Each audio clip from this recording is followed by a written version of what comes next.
সেদিন সকালবেলা উঠে আমি গেছিলাম মর্নিং ওয়াক করতে। মর্নিং ওয়াক করতে করতে মনে মনে ভাবছিলাম, কী যে হবে, ধুর, এই করা টাকা সংসার চলে নাকি? চাকরি করি, মাত্র কত 1.5 লাখ টাকা মাইনে পাই, তাতে কি হবে? ভাইরাস সেখানে মৃত্যুঞ্জয়, বাবা, ও নিয়ে চাকরি করছে, ওর বউও চাকরি করছে, ও তো প্রায় 2 লাখ টাকা মাইনে পায়, ও বউও শুনেছি নাকি এরকম 1.5 লাখ টাকা মাইনে পায়। বাপরে বাপ, কত টাকা ওদের! হাঁটায় বিশেষ মন পাচ্ছিলাম না, এক জায়গায় চুপ করে বসে পড়লাম।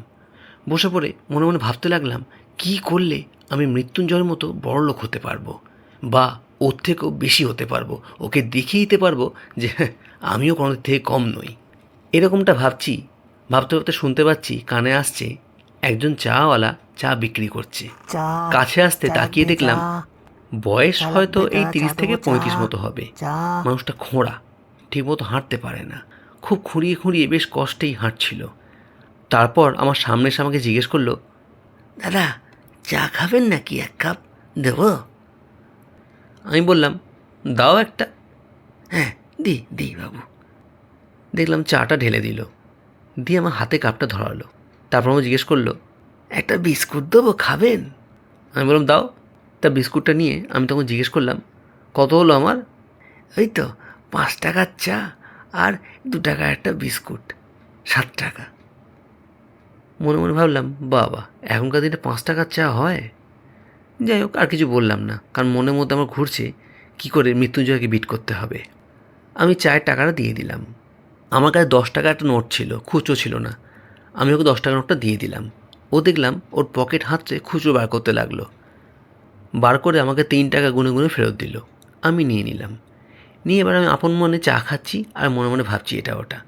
খানিকক্ষণ বাদে লক্ষ্য করলাম লোকটা চায়ের ফ্লাস্কটাকে একটা ধাপির ওপর রেখে দিল। সেখানে একটা খুবই অসুস্থ এবং বুড়ো কুকুর শুয়েছিল। কুকুরটাকে প্রায় আমি রোজই দেখি, বেশ বয়স্ক কুকুরটা। কুকুরটা খুব কষ্টে উঠে দাঁড়ালো। তারপর ও ঝোলা থেকে 2টো বিস্কুট বার করে কুকুরটার দিকে এগিয়ে দিল। দেখলাম কুকুরটা খেলো, ওর দিকে তাকালো, ও আবার কী বলল, কুকুরটা আবার শুয়ে পড়ল।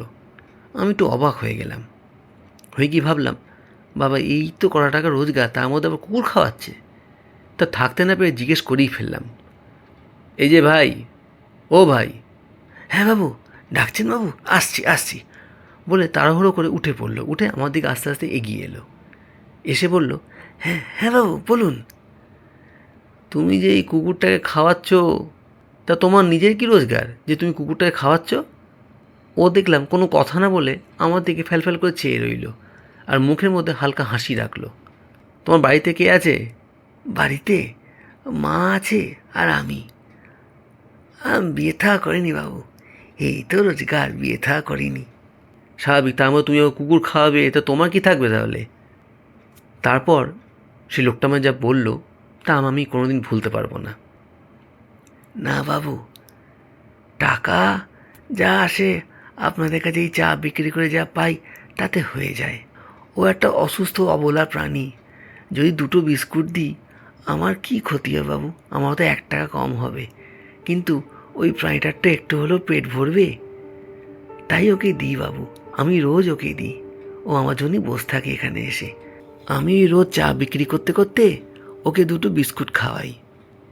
এতে বাবু আমার কিছু কম হবে না, বরং আমার মন ভালো থাকবে। জানবো সবটা টাকা দিয়ে নয়, ভালোবাসা দিয়েও কিছু অর্জন করা যায়। তাই আর কি দিই বাবু ওকে। আচ্ছা, আসছি বাবু, হ্যাঁ আসছি। এই বলে লোকটা সেখান থেকে চলে গেল। কিন্তু যাওয়ার আগে আমাকে একটা অনেক বড় শিক্ষা দিয়ে গেল। আমি যাই রোজগার করি আমার মনে শান্তি নেই। আমার মন এখন কম্পিটিটিভ মাইন্ড। কী করে আমি আমার বন্ধুকে বিট করে আরও বেশি বড়লোক হব। কিন্তু পাশাপাশি আরেকটা মানুষ, তার জীবনে কোনো চাহিদা নেই, যতটুকু খুদ করে যা রোজগার সেখান থেকেও সে তার ভালোবাসার জন্য একটু সরিয়ে রাখছে। সবশেষে এটাই বুঝলাম, টাকা নয়, পৃথিবীতে সবথেকে বড় দামি জিনিস হচ্ছে ভালোবাসা।